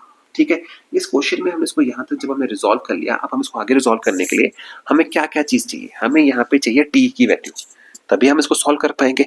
हमें उसका चाहिए एम्पलीट्यूड, तभी हम उसको आगे सॉल्व कर पाएंगे। ठीक है, क्योंकि आपको स्मॉल टी तो आपको गिवन है, स्मॉल टी की वैल्यू कितनी गिवन है? Small t is equal to 4/3 seconds. अब हम इसका एम्पलीट्यूड चाहिए एंड कैपिटल टी चाहिए। तो अगर हम इस ग्राफ को बहुत ध्यान से देखें तब आपको ये पता लगा कि सारी वैल्यू ग्राफ में गिवन है। ये जो वैल्यू है मैक्सिमम डिस्प्लेसमेंट जो है, दिस इज योर एम्पलीट्यूड ए, और ए की वैल्यू कितनी है? 1। तो यानी कि ए की वैल्यू को मैं सब्स्टिट्यूट कर सकता हूँ 1। this is your, let's just say this is your acceleration। okay, capital A से सब्स्टिट्यूट करते हैं, small A is your amplitude, तो वो वैल्यू वहां से निकल जाती है। और time period, this is your time period. कैसे आया? क्योंकि एसएचएम जो होता है इस तरह से, तो ये आपका टाइम पीरियड को रिप्रेजेंट कर रहा है। ठीक है, तो बस टी की वैल्यू कितनी गिवन है? 8। we'll substitute the values and we'll find the value of acceleration to be -√3π²/32। सी कितना इजी क्वेश्चन है कि आईआईटी का क्वेश्चन है, and there are I mean more than like 50 to 70% chances कि इस तरह का क्वेश्चन आपका आईआईटी का पीवाईक्यू इस बार आपके पेपर में रिपीट हो जाए। ठीक है, चलिए नेक्स्ट क्वेश्चन पे चलते हैं। नेक्स्ट क्वेश्चन क्या बोल रहा है? नेक्स्ट क्वेश्चन आपको क्या बोल रहा है? नेक्स्ट क्वेश्चन में आपको गिवन है if x, v and a represents the displacement, velocity and the acceleration of the particle executing a simple harmonic motion of a time period t, then which of the following does not change with time? Then which of the following does not change with time? ठीक है, ये जो question है ये आपका given है AI EEE 2000 9 का question है शायद से ये भी आपका PYQ है। ठीक है, अब इस क्वेश्चन को समझते हैं। Then which of the following does not change with time, does not change with time. इस क्वेश्चन को आप तब तक नहीं सॉल्व कर सकते जब तक आपको यही नहीं पता है कि क्वेश्चन में वो पूछ क्या रहा है। ठीक है, फॉर मोस्ट पीपल उनको ये लग रहा है कि आपको कोई ऐसा निकालना है कि आपको ये पता है कि वो जो चीज है इनमें से कौन सी चीज है टाइम के साथ चेंज नहीं कर रही है। बट क्वेश्चन है कि इस बात का मतलब क्या है, what does it mean when it is what does it mean कि the following does not when the following equation does not change with time। इस बात का मतलब क्या है कि given equation does not change with time। इस बात का मतलब ये है कि वो वैल्यू जो है वो कांस्टेंट है विद रिस्पेक्ट टू टाइम। यानी कि आपका आंसर क्या होगा, आपका आंसर वो होगा इन चारों में से जो टाइम के साथ चेंज ना करे। जो टाइम के साथ चेंज कर रहा है वो आपका आंसर नहीं होगा, because we have been asked is we have to find that equation which is independent of time, which is independent of time, हमें वो निकालना है। ठीक है, अब आपको गिवन है एक्स वी ए गिवन है और आपको क्या कह रहा है, सिंपल हार्मोनिक मोशन एग्जीक्यूट कर रहा है, तो यानी कि x is equal to r sine omega t, ये होगा। ठीक है, अगर मैं यहां से v निकालूं तो v कितना हो जाएगा, r omega cos omega T, और एक्सेलरेशन निकालें तो minus omega square are sine omega t, ये होगा आपके पास। ठीक है, अब इसको सॉल्व करने का तरीका क्या है, ये जब सारी वैल्यूज आपके पास आ गई, substitute each and every value in each question. आप क्या कीजिए, हर वैल्यू को एक एक करके सब में सब्स्टिट्यूट कीजिए। For example let just say we substitute this values in equation number 1 or in the first option. ठीक है, अगर हम उसको फर्स्ट ऑप्शन में सब्स्टिट्यूट करें, so the value of acceleration is coming out to be minus of omega square x whole square into t square plus 4 pi square v is r square omega square cos square omega t. I hope ये बात clear हुई। जब आप यहाँ value substitute कर रहे हो तब आपको एहसास हो रहा है कि ये वैल्यू जो है स्मॉल टी पे डिपेंड कर रही है, दैट मीन्स ये कांस्टेंट नहीं है, ये वैल्यू कांस्टेंट नहीं है। सिमिलरली अगर मैं a t plus two pi nu पे पुट करता हूँ, if I substitute this values in a t plus two pi v, तब भी हम एक बात नोटिस कर रहे हैं कि तब भी ये चीज जो है कांस्टेंट नहीं आएगी, बिकॉज ये टाइम स्मॉल टी पर डिपेंड करेगी। ठीक है, अब अगर हम बात करते हैं, हम सब्स्टिट्यूट करते हैं वैल्यू को ए टी ओवर वी में, if you substitute the value on A T over V, तब हमें क्या मिल रहा है, A is equal to minus omega square X into T over V is R R omega cos omega T, R omega cos omega into small T, omega से omega चला गया, this is coming out to be minus omega R sine omega T into T over cos omega t, ये बात रह रही है आपके पास, are से आर चला गया, that means minus omega sine omega T into T over cos omega T. तो यानी कि हम यहाँ पे देख रहे हैं आपके पास स्मॉल टी आ रहा है इक्वेशन में भी, and that small t is coming out to be in the form of minus omega tan omega T into capital t. तो अब क्योंकि वो स्मॉल टी पे डिपेंड कर रहा है, इसका मतलब ये हुआ कि ये भी कांस्टेंट वैल्यू नहीं है, दैट मीन्स आपका आंसर होगा ए टी ओवर एक्स। और हम एक बार इसको सॉल्व करके देख लेते हैं, तो ए की वैल्यू कितनी हो जाएगी, let's just substitute the values, minus omega square X into T over x, x x चला गया, this implies we are having as minus omega square into t which is equal to minus 4 pi square over t square into t, ये यहां से चला गया minus 4 pi square over T, and this value is constant.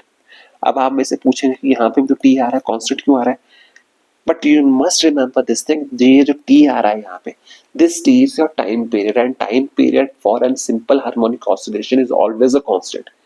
वो time t की small t की बात नहीं कर रहा, small t is a variable quantity, but capital t in itself is a constant quantity, that is the reason why AT over x is satisfying this equation।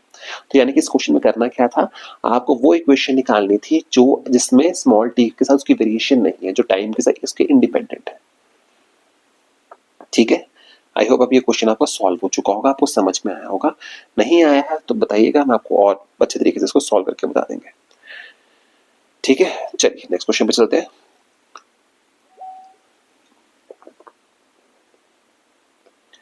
Next question क्या बोल रहा है that a particle is acted simultaneously by two mutually perpendicular simple harmonic motions x is equal to a cos omega t and y is equal to a sin omega t. Then the but we are required to find it. We are required to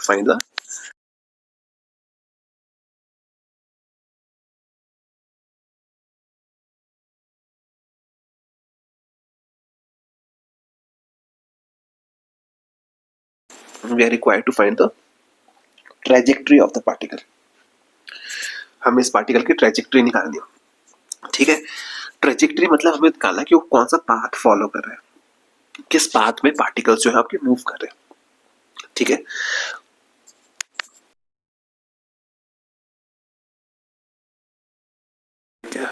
तो हमें क्या निकालना है, किस trajectory में particles जो है आपके मूव कर रहे हैं. ठीक है, तो ये बहुत ही इजी क्वेश्चन है. ठीक है, आपको इस क्वेश्चन में डिफरेंट डिफरेंट ऑप्शंस गिवन होंगे. The options might be like a parabola, ellipse, straight line और सर्कल. सो लेट्स सी आपका किस तरह का पाथ ये फॉलो करता है. हमें पता है, हमें we are be given as x is equal to a cos omega t and y is equal to a sin omega t. ठीक है, so what we gonna do is we gonna square this equation and add. On squaring and adding these equations, तो हमारे पास निकल के आएगा x square plus y square is equal to a square cos square omega T plus a square sine square omega t, which is coming out to be a square cos square omega T plus sine square omega t, which is equal to x square, sorry a square. This implies x square plus y square is equal to a square and this is your equation of circle. यानी कि trajectory क्या होगी आपकी, circle होगा. ठीक है, अब देखिए, अब हम इससे पूछेंगे कि आपको कैसे पता है इक्वेशन ऑफ सर्कल है. तो देखिए, मैं आपको होमवर्क के तौर पे आपको दो चीजें बोल दूं. आपके लिए जो होमवर्क है आपको क्या करना है.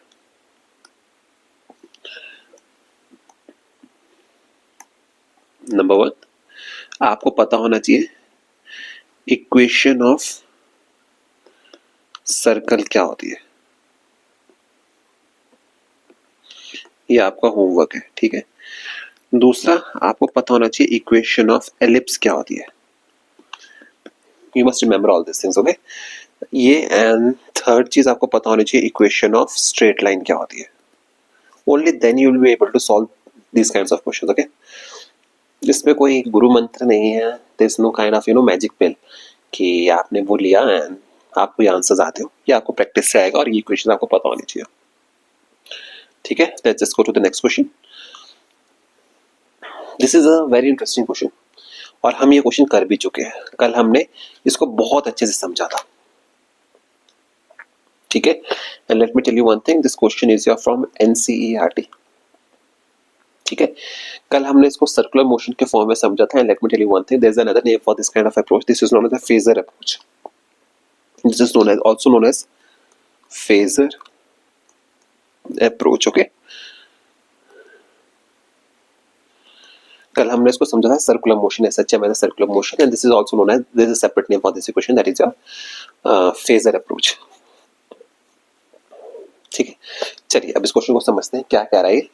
क्वेश्चन में आपको ये कह रहा है, the figure shows the circular motion of a particle. Okay, the radius of the circle, the time period t in the sense of revolution and the initial position is indicated by the figure. The simple harmonic motion of the x projection of the radius vector on the rotating particle p is given as.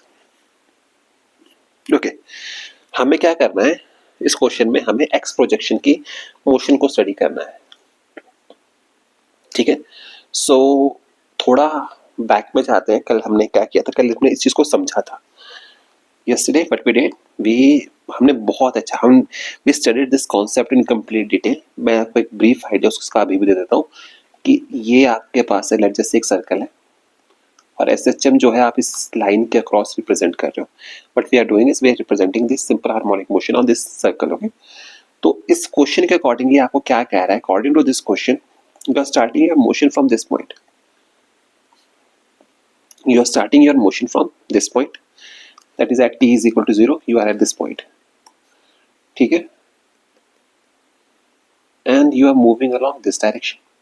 अब हमने कल क्या समझा था कि अगर आपके पास ये है point p, at some time you are this point p, तो आप इस पॉइंट पे अगर आप दो परपेंडिकुलर्स ड्रॉ करें, if we draw two perpendiculars from point p, ठीक है, let's just say this is your point m and this is your point n, okay, then we can study the simple harmonic motion along these two diameters, that is along x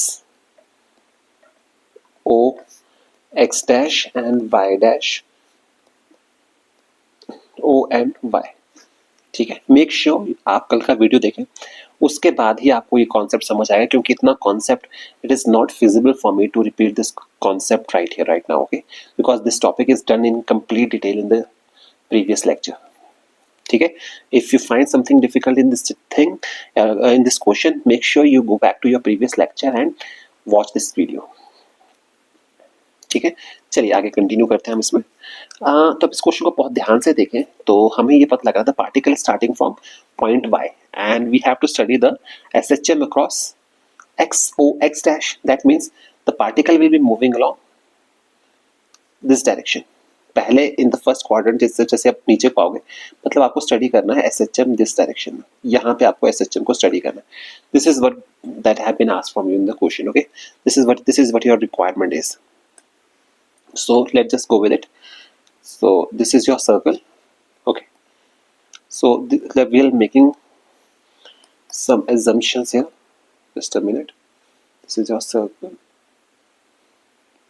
okay, let us assume that at any particular instant your particle is at point P,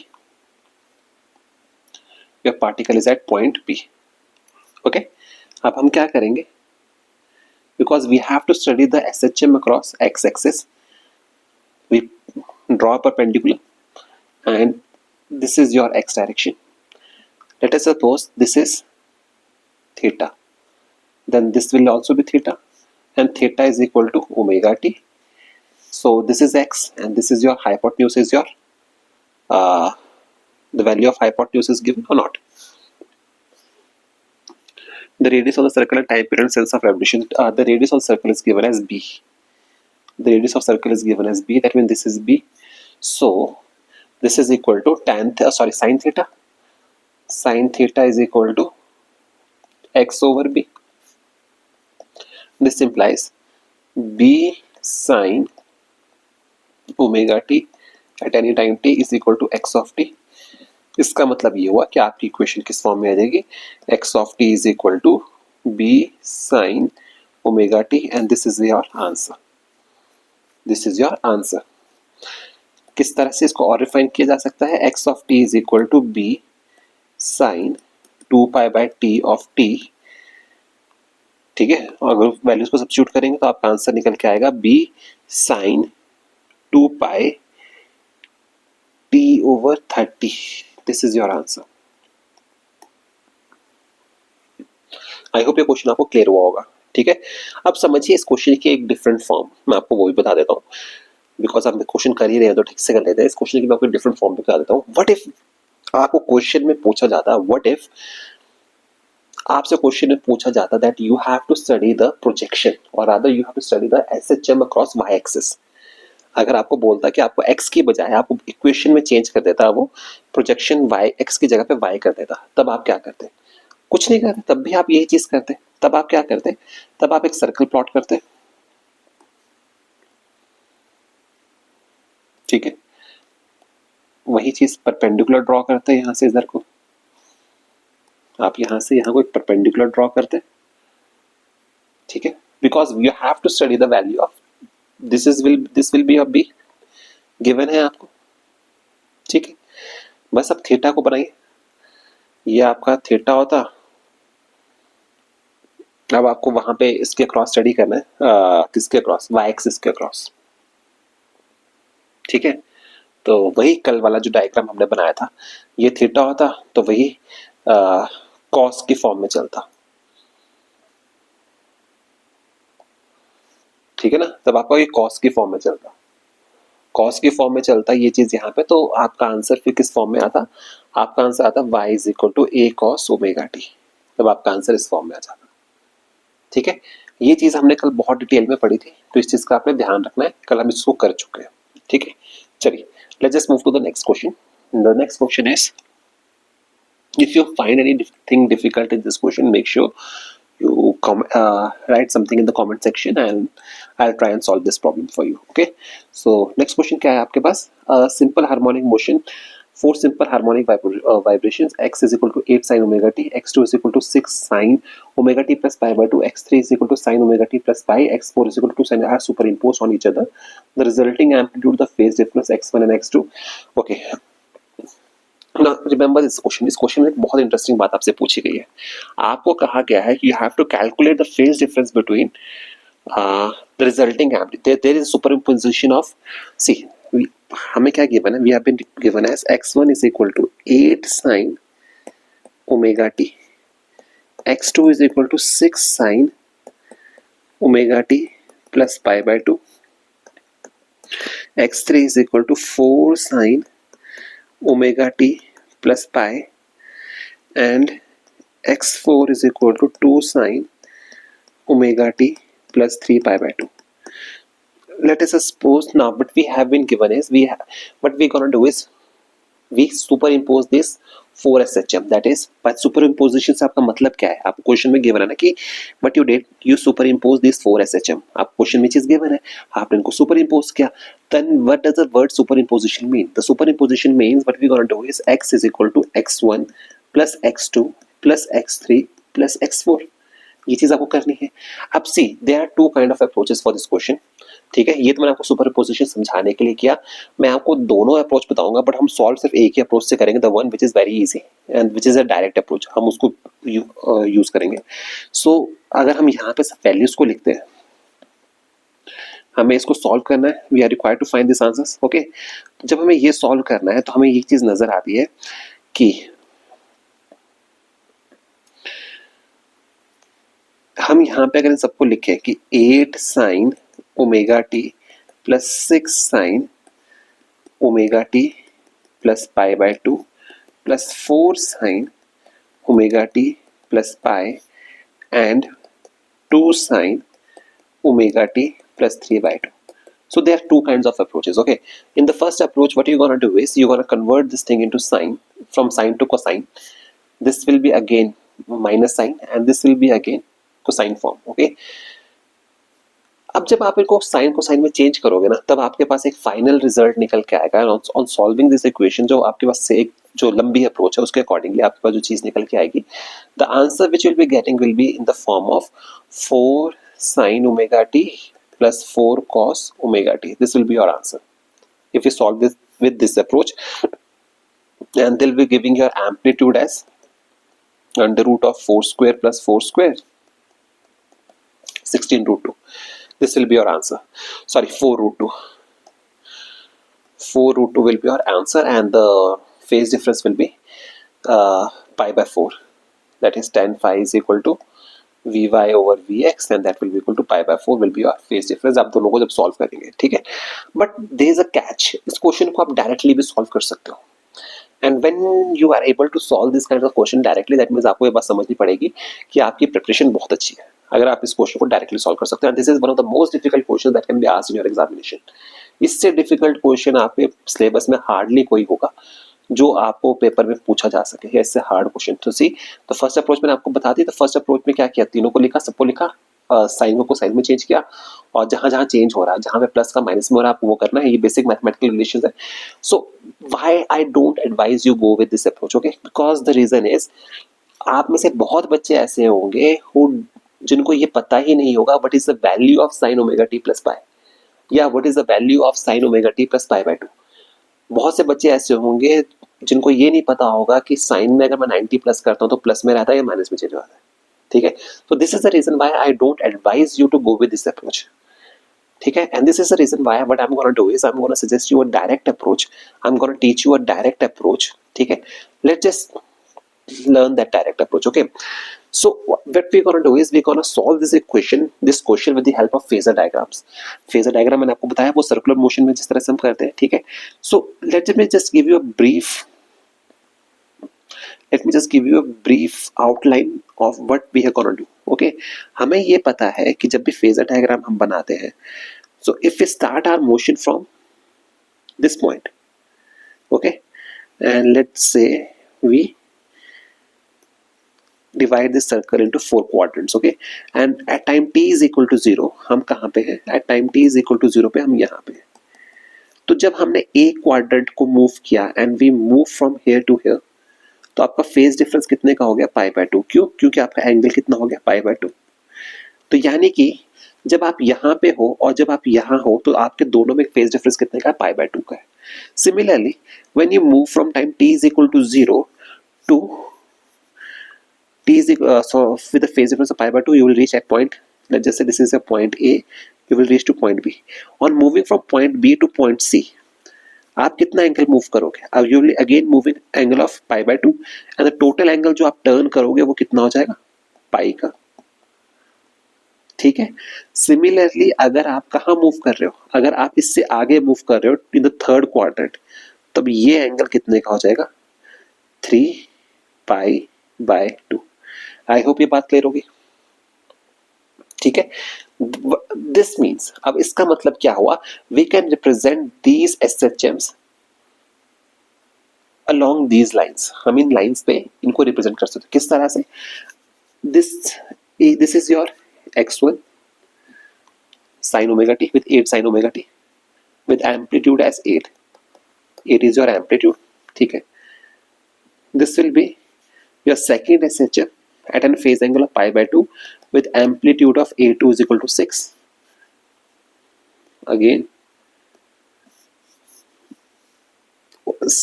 this will be your fourth SHM, जिसमें हम देखो basically vector notation में हम इनको change करने की कोशिश कर रहे हैं फेजर डायग्राम्स के थ्रू।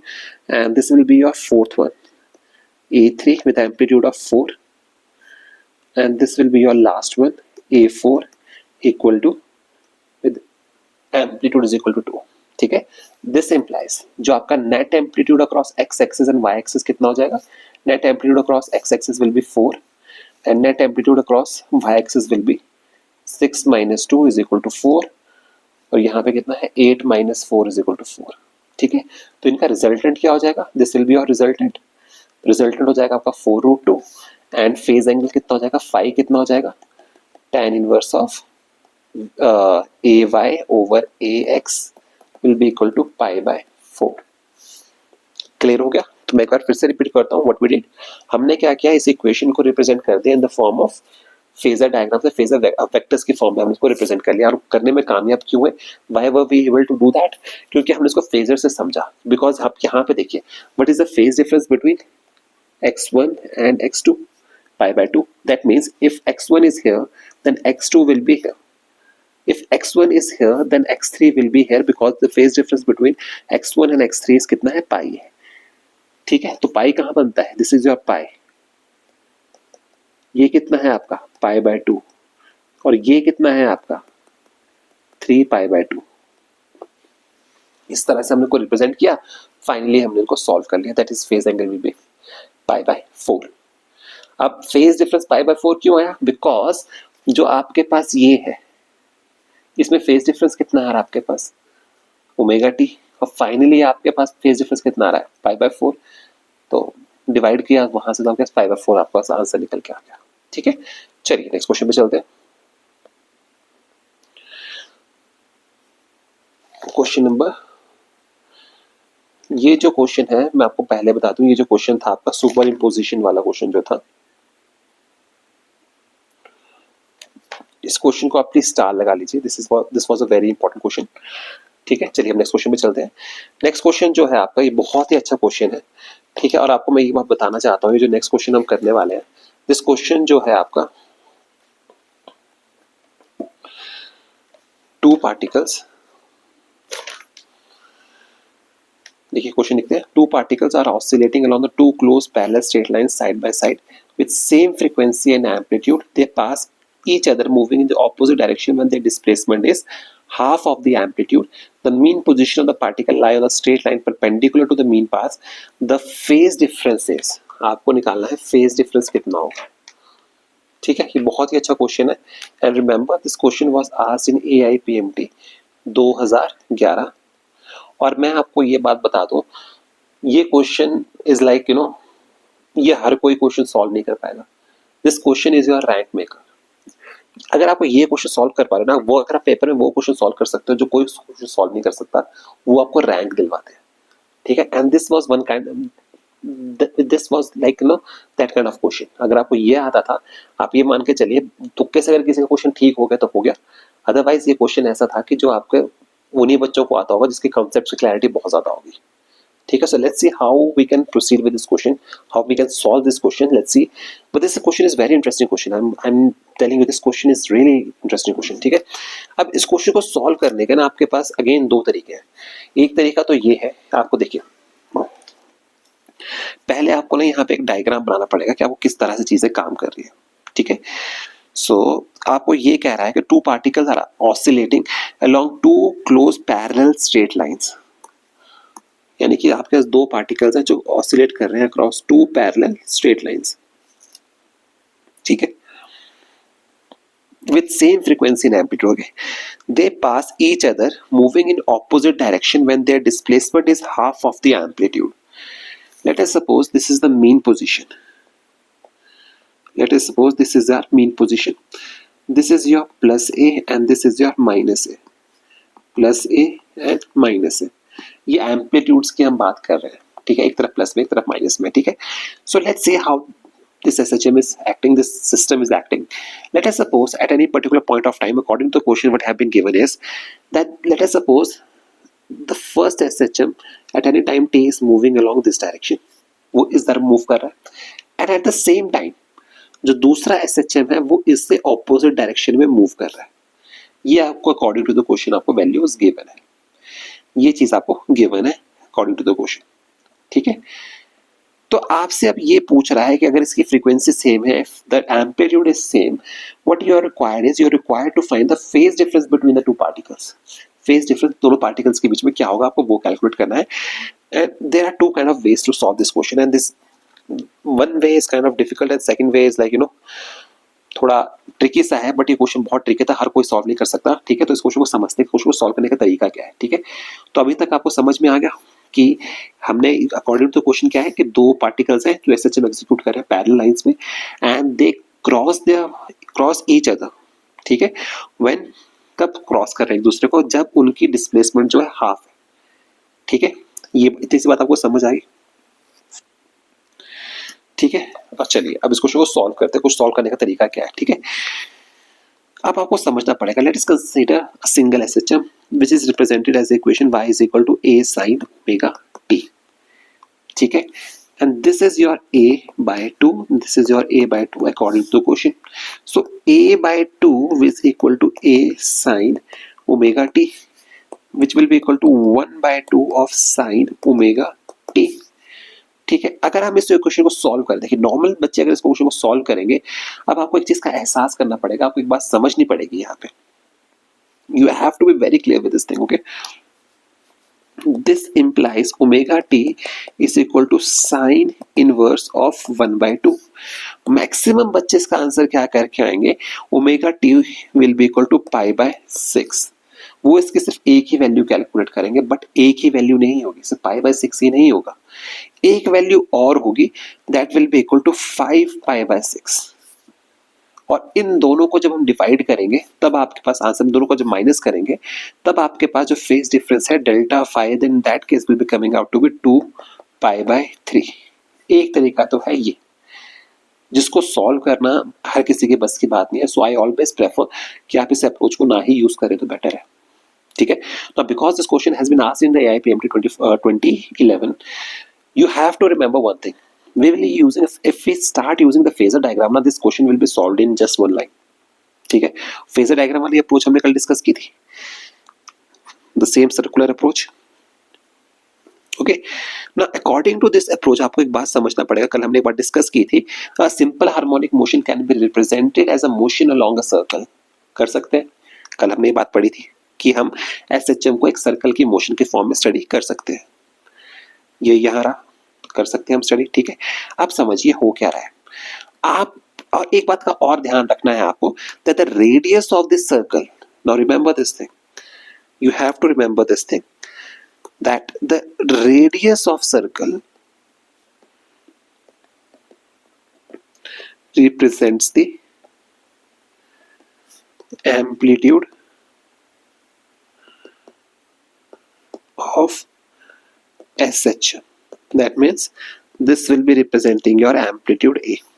ठीक है, कल हमने एक बात और पढ़ी थी कि assuming a particle is at point P, आप इसकी प्रोजेक्शन को स्टडी कर सकते हो along any of the diameters. That means the projection can be studied along any of the diameters. Let us say कि हम इसकी प्रोजेक्शन को यहाँ से ऐसे स्टडी करेंगे और यहाँ पे भी स्टडी कर सकते हैं, ठीक है. But let us assume we are studying the projection along the y axis. हम इसकी प्रोजेक्शन को स्टडी कर रहे हैं along y axis, हम इसकी प्रोजेक्शन को स्टडी कर रहे हैं. The moment we realize कि हम इसके प्रोजेक्शन को along y axis स्टडी कर रहे हैं, ठीक है, so this will be a by 2. Okay, and when this is a by 2, a particle will be coming towards this side and other particle will be going towards this side.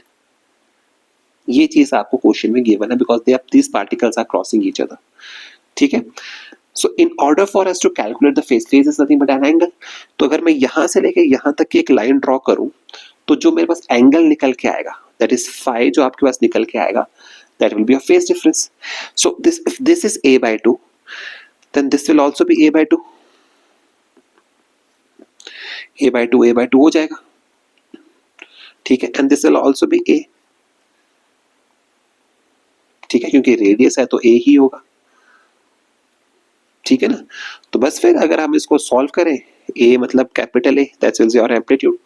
अगर हम इसको यहां से सॉल्व करें तो this will be equal to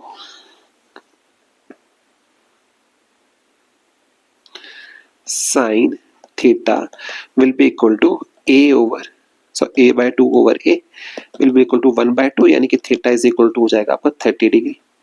I hope ये बात clear होगी आपके पास. 30 degree means pi by 6. Similarly अगर मैं दूसरे पार्टिकल के प्रोजेक्शन को स्टडी कर रहा हूं तो पर्टिकुलर इंस्टेंट ऑफ टाइम पे वो पार्टिकल होगा यहाँ पे, जब वो दोनों एक दूसरे को क्रॉस कर रहे हैं a by 2 पे. The moment they are crossing each other at a by 2, the particle 2 will be at this point. और अगर मैं उस पॉइंट का प्रोजेक्शन प्लॉट करूं, यहाँ पे एक एंगल बना के देखूं, दैट मीन तब आपको ये समझना पड़ेगा कि ये एंगल कितना होगा. ठीक है, ये एंगल कितना होगा, तो ये एंगल जो होगा वो उसको कैलकुलेट करेंगे. Let us suppose that angle is, इसको हमने फाई लेके चल रहे हैं, फाई वन, तो हम ये मान के चलेंगे वो एंगल कितना होगा आपका फाई 2. ठीक है, फेज डिफरेंस आपको कैलकुलेट करना है. ठीक है, अगर because this is phi, that means this will also be phi, दोनों फाई होंगे.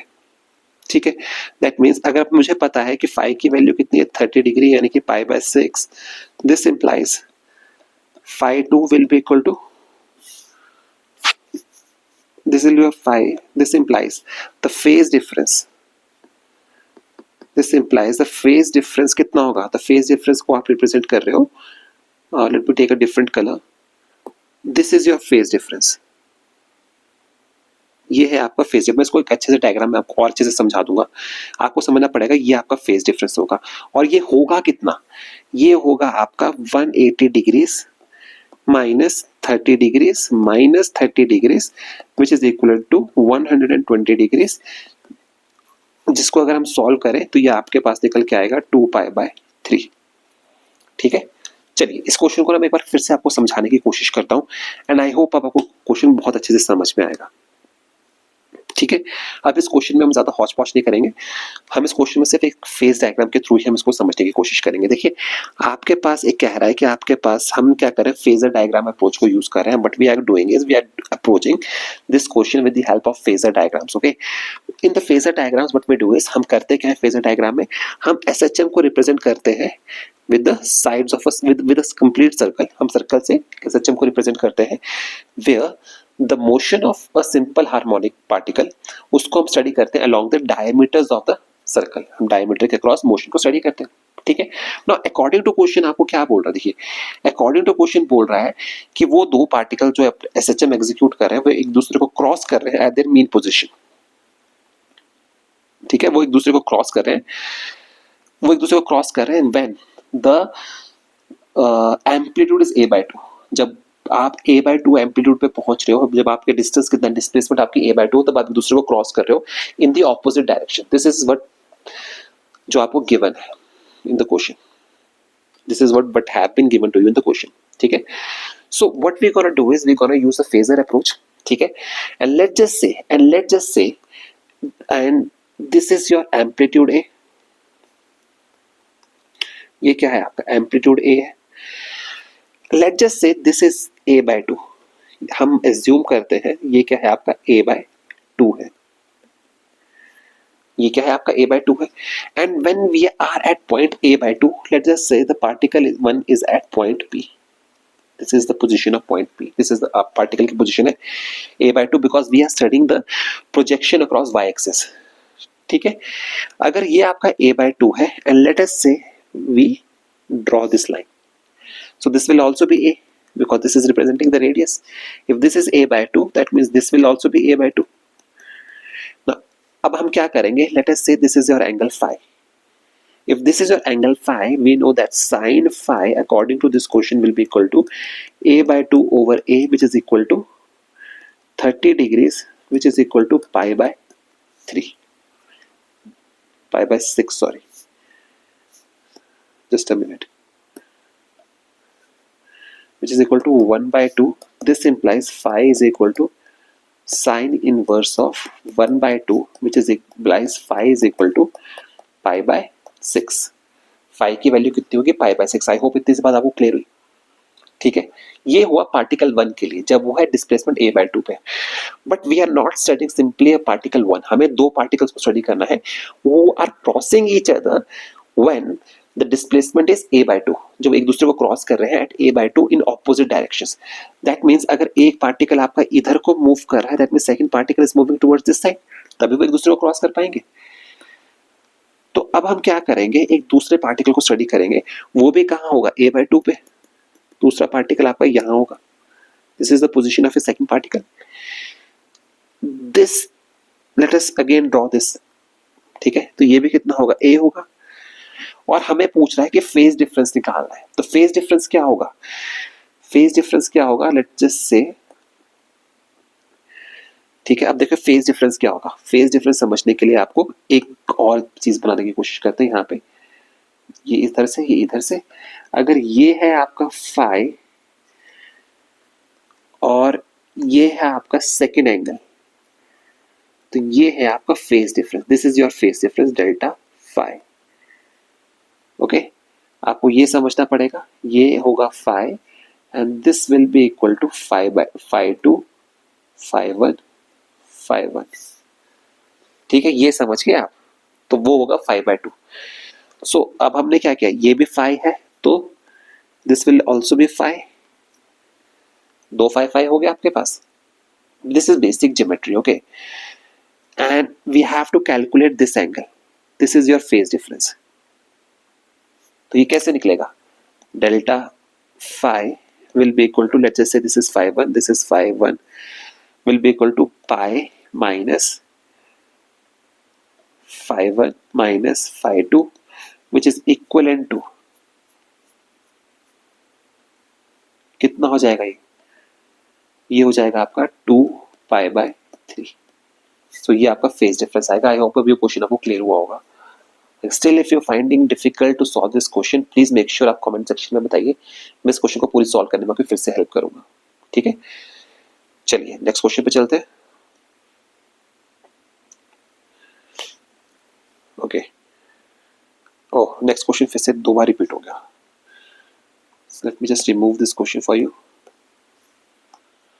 Okay, now let's just move to the next question.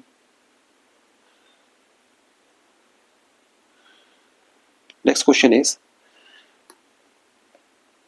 okay, out of the following functions representing the motion of the particle, which of the following function is representing the simple harmonic motion? Which one of the following is representing the simple harmonic motion? कल हमने ये बात discuss की थी, हमें पता है वही पार्टिकल सिंपल हार्मोनिक मोशन को रिप्रेजेंट करेगा, the one which can be represented in the form sine and cosine form, and where the angular velocity, where the phases are same, only those functions which are representing आप simple harmonic motion को वही represent करेंगे, the one which can be represented in the form of harmonics. that is in the form of sine or cosine, sine, cosine or both these functions. यानी कि simple harmonic function are those functions, simple harmonic motion is those motions which can be represented in the form of sine functions, that is sine function, cosine function or the combination of both functions. Those are harmonic functions, and those which have same phase difference, same value of phi. So अब आप यहाँ देखें omega t sine and sine, then that means this is a harmonic function because ये satisfy करा दोनों conditions को. This is sine cube. Sine cube is not a sine function, so this will not be your answer. ठीक है, this will be a sine function, sorry, harmonic function, because this is representing the form of cos function and this is not represented in the sin and cosine form. ये cosine और cosine की form में हमने इसको represent नहीं किया है, इसका मतलब ये क्या है, सिंपल हार्मोनिक फंक्शन नहीं है, सिर्फ यही आपका सिंपल हार्मोनिक फंक्शन है, यही आपका सिंपल हार्मोनिक मोशन है. This is also your PYQ in AIPMT and इसमें ये दोनों आंसर्स हैं. ठीक है, इसका आपने ध्यान रखना है. अगेन मैं इस क्वेश्चन को रिपीट करता हूँ. आपको बोल रहा है आपको वो फंक्शंस निकालने हैं those which are representing simple harmonic motion. तो हमने पढ़ा था कि सिंपल हार्मोनिक मोशंस वो मोशंस होती हैं which can be represented in the form of harmonic functions. अब क्वेश्चन ये उठता है कि आपके हार्मोनिक फंक्शंस क्या होते हैं. साइन, जो वो फंक्शंस जिनको, सॉरी, वो function sine and cosine functions या इनके कॉम्बिनेशन से बने हुए फंक्शंस, प्रोवाइडेड आपके फेजेस सेम हो, आपके फेजेस सेम हो, अगर आपके कॉम्बिनेशन से बना रहे हो. तो यहाँ पे अगर हम देखें, बिकॉज हियर द साइन भी है कोसाइन भी है, उसके कॉम्बिनेशन से बन रहा है, फेजेस उनके दोनों के सेम है, इसलिए आपका क्या हो जाएगा, harmonic function. Sign omega T is not your harmonic function. ठीक है, बिकॉज जब इसके खोलते हैं तो ये हार्मोनिक फंक्शन की फॉर्म में नहीं रहता. थर्ड है आपके पास 5 cos 3π/4 - 3 ओमेगा टी, इटसेल्फ आपको पता लग रहा है ये हार्मोनिक फंक्शन है. Finally 1 + omega T + omega square T square, क्योंकि इसमें हमने उसको साइन और कोसाइन की फॉर्म में नहीं रखा है, दैट मींस ये आपका हार्मोनिक फंक्शन नहीं है. ठीक है, चलिए आगे चलते हैं. A particle is executing simple harmonic motion with a speed of 30 centimeters per second and a maximum acceleration of 60 centimeters per second. आपसे पूछ रहा है कि what is the speed of period of oscillation in seconds में. आपसे oscillation का time period पूछ रहा है, तो आपको इस क्वेश्चन को ध्यान रखना पड़ेगा, आपको इस क्वेश्चन को सॉल्व कैसे करना है. ठीक है, बट ये क्वेश्चन डिफिकल्ट क्वेश्चन है, this is kind of an easy question. तो आप इस क्वेश्चन को ये नहीं कह सकते कि यार लाइक हम इस क्वेश्चन को कर नहीं पाएंगे. ठीक है, तो चलिए अब इस क्वेश्चन को हम सॉल्व करने की कोशिश करते हैं कि इस क्वेश्चन को प्रोसीड किस तरह से करना है हमने. ठीक है, तो हमें पहले देखना पड़ेगा कि हमें गिवन क्या क्या है, कि हमें गिवन क्या क्या है. ठीक है, तो हमें क्वेश्चन में गिवन क्या है कि V max is 30 centimeters per second. V max is 30 centimeters per second. A max is 60 centimeters per second square. Sorry, and we have to find the value of maximum time period. Okay, so चलिए आगे question को proceed करते हैं. अब हमें पता कर मैं दोनों को डिवाइड करता हूँ तो मेरे पास निकलेगा V max over A max will be equal to 30/60. But we did simply divided both these equations and V max is equal to omega. V max is equal to omega r and A max is equal to omega square r, where r represents our amplitude. So this gives us omega is equal to 2. यहाँ सबको लग रहा है omega is equal to 2 है. So this implies 2π/t will be equal to 2. This implies t is equal to 5 seconds, और ये आपका answer है. आई होप इस बात आपके क्लियर हुई. ठीक है, चलिए नेक्स्ट क्वेश्चन पे चलते हैं. नेक्स्ट क्वेश्चन आपके पास जो गिवन है वो क्या है, a simple pendulum has a time period t1 and the suspension is now moved upward according to the relationship y is equal to kt². Remember this question, this is very very very important question. Where y is the vertical displacement, k is 1 meter per second square. The time period then becomes t2. Find the ratio of t1 square over t2 square. This is very interesting question. ठीक है, आपको question को समझना पड़ेगा question में बोल क्या रहा है. तो क्वेश्चन में आपको क्या बोल रहा है, तो what is being said in this question is that we have been given a simple pendulum जिसका टाइम पीरियड कितना है, t1 है. ठीक है, and now after some time what we did was कि हमने क्या किया, हमने उस पेंडुलम को, we started moving that pendulum upwards with an acceleration of with an acceleration upwards according to the relation, not acceleration, with the relation y is equal to kt square, where y is nothing but the vertical displacement and k is equal to 1 meter per second square आपको given है. आपको बताना है that the moment you did that your time period became t2 and we have to calculate the value of t2 over t2 square over t1 square. This is the value which we have to calculate. Okay, so इस question को solve करने का सबसे बढ़िया तरीका यही है कि आपको पहले समझना पड़ेगा when you are moving that pendulum upwards with the relation y is equal to kt square, first you have to check is whether you are accelerating that particle or not, whether you are accelerating the pendulum or not in the vertical direction or not. If you are accelerating that pendulum in the upward direction, that means your g will change, and in that case t will change. If a is constant, if the acceleration is not changing, if the acceleration is 0, तब आपके time period में कोई change नहीं आएगा. ठीक है, मैं फिर से रिपीट करता हूँ. देखिए, आपके पास t2 t1 गिवन है, पेंडुलम का टाइम पीरियड गिवन है. ठीक है, आफ्टर सम टाइम आपने क्या किया, उस पार्टिकल को y is equal to kt square के रिलेशन के साथ, y is your vertical displacement, आपने उससे उसको ऊपर मूव करना शुरू कर दिया. अब आपसे पूछ रहा है कि उस टाइम पे जब वो ऊपर को मूव कर रहा था, टाइम पीरियड हो गया t2. अब आपको पूछ रहा है कि t1 स्क्वायर और t2 स्क्वायर की रेशियो आपको बतानी है. ठीक है, सो मैं आपको ये कह रहा हूं कि आप इस क्वेश्चन को तब तक सॉल्व नहीं कर सकते, आपको पहले देखना पड़ेगा कि जब आप पार्टिकल को ऊपर लेके जा रहे हो, when you are moving that particle upwards, in this case particle is pendulum, जब उस पेंडुलम को आप ऊपर को मूव करो तो आपको ये देखना है कि वो पार्टिकल जो है, पेंडुलम जो है, वो एक्सेलरेट कर रहा है कि नहीं कर रहा है, और वो पता कैसे लगेगा, and how will find that. कि आपको गिवन है y is equal to kt square, will differentiate this equation 2 times. ठीक है, अगर एक्सेलरेशन की वैल्यू होगी, अगर पार्टिकल इज एक्सेलरेटिंग तो आपको a की कुछ वैल्यू मिलेगी, otherwise a will come out to be 0. ठीक है, तो देखते हैं, विल फर्स्ट हम क्या करेंगे, इसमें देखते हैं कि ये एक्सेलरेट कर रहा है कि नहीं कर रहा है. पहले हमें देखना है कि ये पार्टिकल जो है वो एक्सेलरेट कर रहा है कि नहीं कर रहा है. सो उसका पता कैसे लगेगा, हम क्या करेंगे, इसको डिफरेंशिएट करेंगे. सो dy over dt will be equal to 2 kt and d square y over dt square is equal to 2k, which is equal to 2 meter per second square, because k is equal to 1 meter per second square.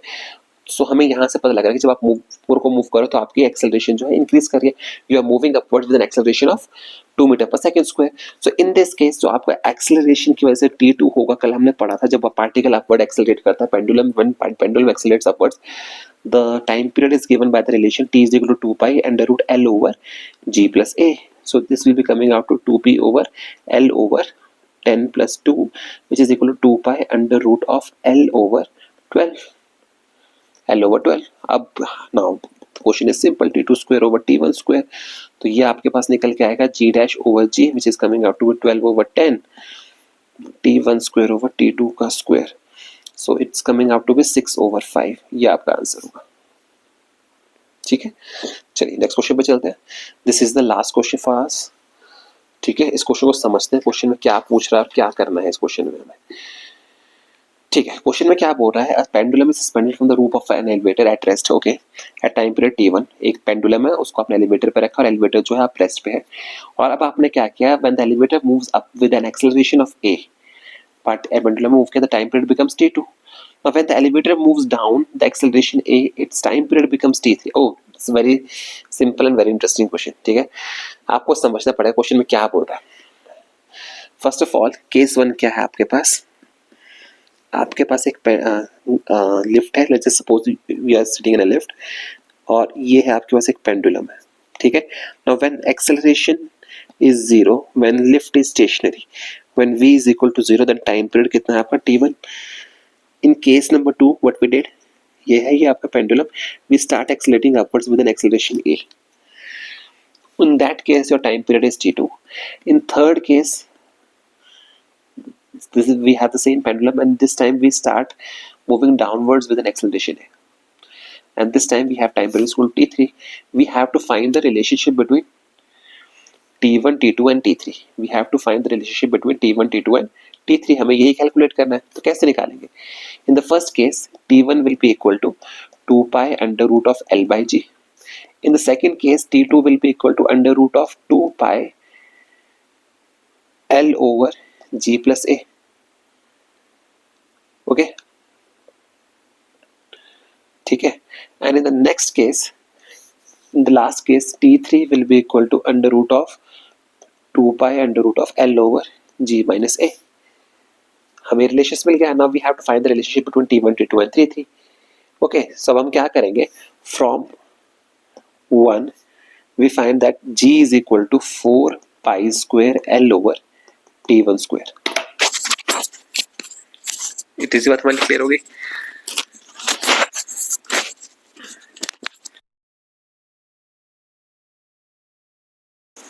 Similarly हम second से क्या निकालेंगे, from second will find that g plus a is equal to 4 pi square l over t1 square.